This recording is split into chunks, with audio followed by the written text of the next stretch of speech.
Hello दोस्तों। जैसा कि इस समय न्यूज़ में सबसे ज़्यादा जो न्यूज़ में मुद्दा चल रहा है, काफ़ी घमासान मचा हुआ है, वो है अनुच्छेद 142 को लेकर। अनुच्छेद 142 को लेकर अभी जो सुप्रीम कोर्ट ने अभी कुछ दिन पहले फैसला सुनाया है, तमिलनाडु राज्यपाल और वर्सेस वर्सेस तमिलनाडु राज्य के प्रति, जिसमें वो टाइम लिमिट लगा दिया है कि हाँ, कोई भी विधेयक अगर आपके पास जाता है, राज्यपाल के पास जाता है, तो वो उस पे एक 1 से 3 महीने के अंदर जो भी फैसला होगा वो देंगे। टाइम लिमिट जो लगाया है, क्योंकि इससे पहले टाइम लिमिट नहीं था। तो वो जो फैसला है वो सुप्रीम कोर्ट ने अनुच्छेद 142 के तहत दिया है। और अनुच्छेद 142 को लेकर अब इस समय संसद और सुप्रीम कोर्ट में घमासान मच चुका है। और अगर आपको जो जजमेंट है उसके बारे में अगर आपको और भी विस्तार से जानना होगा, तो मेरी पहले की वीडियो है इसी चैनल पे, पंख पाठशाला चैनल पे पड़ी है। उसको आप जाके देख लीजिए। उसमें आपको पूरा बढ़िया से समझ में आ जाएगा कि क्या क्या फैसला हुआ है और क्या बातें हुई हैं और विवाद क्यों हो रहा है। तो आज का जो न्यूज़ है, जो न्यूज़ में जो बात आई है, उसमें ये है कि जो अपने उपराष्ट्रपति जी हैं, जगदीप धनखड़ जी, तो उपराष्ट्रपति जी ने कहा है कि जो सुप्रीम कोर्ट अनुच्छेद 142 का इस्तेमाल कर रहा है, 142 का इस्तेमाल करके जो भी फैसला दे रहा है, वो लोकतांत्रिक शक्ति के खिलाफ न्यूक्लियर मिसाइल के समान है। तो समझ रहे हैं आप? जो सुप्रीम कोर्ट 142 का इस्तेमाल करके फैसला दे रहा है, वो जो लोकतंत्र हमारा है, जो हमारा संवैधानिक लोकतंत्र है, उसके लिए एक न्यूक्लियर मिसाइल का काम कर रहा है, यानी उसको नष्ट कर रहा है। और सेकंड बात जो उपराष्ट्रपति जी ने कही है कि सुप्रीम कोर्ट को सुपर संसद बनना नहीं चाहिए। सुप्रीम कोर्ट को सुपर संसद बनने की जरूरत नहीं है। सुपर संसद से तात्पर्य उनका ये है कि जो भी नियम कानून है उसको बनाने का काम संसद के पास है हमारे। लेकिन सुप्रीम कोर्ट आके बार बार 142 अनुच्छेद का यूज करके बार बार ये कानून बना रही है। वो वो कानून ना बनाए और संसद से भी बड़ा संसद ना बने, सुपर संसद ना बने। उपराष्ट्रपति जी ने ये कहा है। तो जो अनुच्छेद 142 है, जिसपे इतना ज़्यादा कंट्रोवर्सी हो चुकी है संसद वर्सेस सुप्रीम कोर्ट के बीच में, तो आखिर देखते हैं ये अनुच्छेद 142 क्या है और क्यों ये इतना चर्चा में है और क्यों ये हमारे लोकतंत्र के लिए खतरा है या नहीं है, उसको हम देखेंगे। तो जो अनुच्छेद 142 है, ये सुप्रीम कोर्ट को सुप्रीम पावर देता है, बहुत ज़्यादा पावर देता है। अनुच्छेद 142 के तहत सुप्रीम कोर्ट कोई भी फैसला सुना सकता है, चाहे उस पे कानून बना हो, चाहे कानून ना बना हो। सबसे पहले तो जो है इसका उल्लेख जो है वो भाग 5 में है। भाग 5 के अध्याय 4 में एक सेक्शन है संघ की न्यायपालिका, उसमें इसका उल्लेख किया गया है।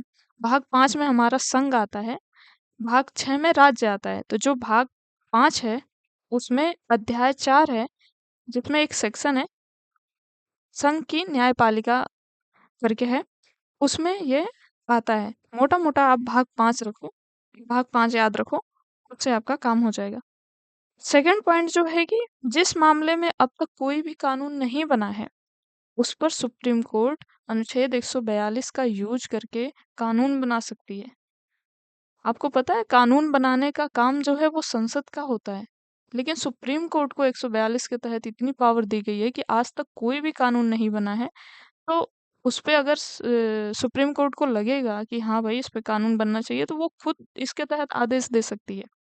लेकिन इसमें एक बात ये है कि ये जो है, जो भी आदेश ये पारित करेगा सुप्रीम कोर्ट जो भी आदेश पारित करेगा 142 के तहत, वो तभी तक लागू होगा जब तक संसद या वहां की सरकार उस पर कानून ना बना दे। अगर वहां की संसद या सरकार कानून उस पर बना देती है, तो फिर ये संसद वाला कानून जो है वो लागू हो जाएगा, सुप्रीम कोर्ट वाला आदेश निरस्त हो जाएगा वहीं पे।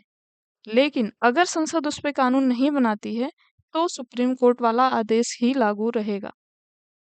तो यहाँ पे तो अच्छी बात है। अगर उस पे कानून बनाना है और संसद आनाकानी कर रही है तो सुप्रीम कोर्ट उस पे बना दे। अगर सुप्रीम कोर्ट कहीं पे गलत बनाती है कानून तो संसद उसे पारित कर दे। तो यहाँ तो बैलेंस बन रहा है। ठीक है। अगला पॉइंट देखते हैं।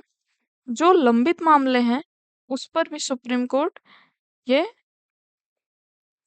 पूर्ण न्याय कर सकता है, यानी कानून बना सकता है। अब तक मान लीजिए कोई मामला लंबित चल रहा है, उस पर संसद का कुछ पता नहीं चल रहा है, संसद क्या कर रही है क्या नहीं कर रही है, तो उस मामले को भी सुप्रीम कोर्ट उस पे भी ये कानून बना सकती है, आदेश दे सकती है।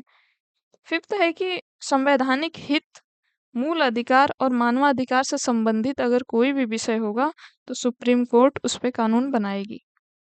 ठीक है। इतनी पावर सुप्रीम कोर्ट को दी गई है 142 के तहत। अब आगे देखते हैं कि इसका उपयोग करके 142 का उपयोग कर करके सुप्रीम कोर्ट ने कौन कौन से कानून बनाए हैं या आदेश पारित किया है या जो क्या क्या काम किया है। तो सबसे पहले तो अभी हाल ही का मामला है राम जन्मभूमि बाबरी केस। इस पर सुप्रीम कोर्ट ने जो फैसला दिया था वो अनुच्छेद 142 का यूज करके ही दिया था, अनुच्छेद 142 के तहत ही दिया था। दूसरा है कि कोयला ब्लॉक आवंटन मामला 2014 में हुआ था। इसमें सुप्रीम कोर्ट ने कहा था कि जो कोयला ब्लॉक का आवंटन होता है उसमें अगर कोई अवैध है तो उसको निरस्त किया था, बाकी अगर किसी ने इनलीगल किया है तो उस पे जुर्माना लगाया था। ये हुआ था। अगला है कि यूनियन कार्बाइड, वो भोपाल गैस त्रासदी हुई थी उस समय, तो इस पे सुप्रीम कोर्ट ने जुर्माना लगाया था कंपनी पे। जितना भी नुकसान है उसकी भरपाई कंपनी ने किया था। तो भोपाल गैस त्रासदी में भी फैसला सुनाया था। अगला है तमिलनाडु राज्य वर्सेस के बालू बनाम में। इसमें ये हुआ था कि हाईवे जो है, हाईवे के आसपास बहुत सारे शराब की दुकानें थी। तो ऐसे में क्या है, लोग शराब पीते थे फिर गाड़ी चलाते थे, तो इससे एक्सीडेंट बहुत होता था। तो सुप्रीम कोर्ट ने इसको बैन कर दिया था। 500 मीटर के दायरे में कोई भी शराब की दुकान नहीं रहेगी, तो इसको बैन कर दिया था। तो अभी तक तो हमें मामला सारा अच्छा-अच्छा दिख रहा है। सारा मतलब मामला ठीक है, सुप्रीम कोर्ट ले रही है ऐसा तो अच्छा तो लग रहा है, कोई दिक्कत नहीं है। लेकिन मेन विवाद क्यों क्यों ये लड़ाई फिर क्यों हो जाती है संसद वर्सेस सुप्रीम कोर्ट में? तो जो मेन विवाद की जड़ है, वो है ये 2 अनुच्छेद जो है वो मेन विवाद की जड़ है। एक तो है अनुच्छेद 142 और दूसरा उसको ओवरलैप करता हुआ आ जाता है अनुच्छेद 50। जहां अनुच्छेद 142 में पूर्ण न्याय की बात की गई है कि सुप्रीम कोर्ट को जहां जहां लगेगा कि यहाँ यहाँ न्याय नहीं हो रहा है या फिर मामले लंबित हैं या फिर इस पे कानून नहीं बना है, तो वो अनुच्छेद 142 के तहत बना सकती है, जैसा कि अभी अभी हमने ऊपर ऊपर देखा। लेकिन वही अनुच्छेद 50 जो है वो कहता है शक्तियों का पृथक्करण, कि भाई जो न्यायपालिका है उसको कहता भाई तुम अपने हद में रह के काम करो, और जो संसद है उसको कहता है भाई तुम अपने हद में रह के काम करो। ठीक है। ये शक्तियों का पृथक्करण करता है। तो जब जब ये कानून बनाता है न्यायपालिका 142 के तहत, तब तब संसद आगे खड़ी हो जाती है कि भाई तुम अपने शक्ति में रहो। लेकिन वो सुप्रीम कोर्ट कहता है कि मुझे तो 142 के तहत पावर दी गई है, मैं कानून बना। अगर कोई भी ऐसा है कि मामला लंबित है या फिर किसी पे कानून नहीं बना या फिर किसी के मानवाधिकार का हनन हो रहा है या फिर कोई संवैधानिक पद का दुरुपयोग हो रहा है या फिर संविधान के नियम के अनुसार काम नहीं हो रहा है, तब तो मुझे शक्ति दी गई है कि मैं 142 के तहत कानून बनाऊंगा। तो फिर ये बना देता है कानून। फिर संसद आगे खड़ा हो जाता है कि भाई देखो शक्ति का पृथक्करण है, तुम अपने हद में रह के काम करो, हमारे में हद में आके कानून क्यों बना रहे हो। तो ये जो दोनों अनुच्छेद हैं, ये दोनों ओवरलैप करते हैं।